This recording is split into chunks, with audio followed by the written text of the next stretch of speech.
100. La propriété, c'est le vol? Si l'on substituait un point d'exclamation au point d'interrogation, nous emprunterions alors le sillon de Proudhon, signataire de cette apostrophe, et fondateur de l'anarchisme.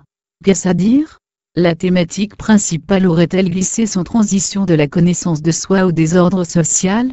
Le débat n'aura pas lieu, il s'arrête au point d'interrogation, à la question posée.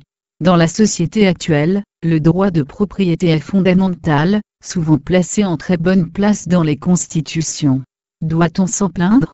Non, mais évoquer le sujet. Un corps physique nécessite des besoins, les personnes doivent pouvoir se loger pour se protéger et disposer d'un espace de vie.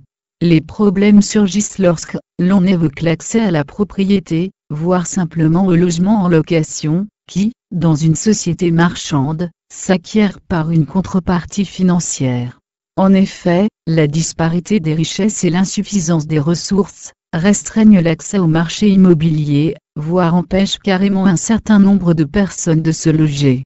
Ainsi, dans une société de droit axée sur la propriété, celui-ci s'imposera sur la capacité à vivre décemment. Ce constat n'a pas vocation à culpabiliser les personnes ayant acquis un bien immobilier, souvent en échange d'une longue vie de labeur, ni de prôner des révolutions. De toute évidence, celles-ci resteront vouées à l'échec, tant qu'elles laisseront l'essentiel sur le bas-côté, la transformation de soi. Pourquoi cette interpellation alors? Pour montrer que la propriété peut conduire à la séparation, comme à la hiérarchie des consciences.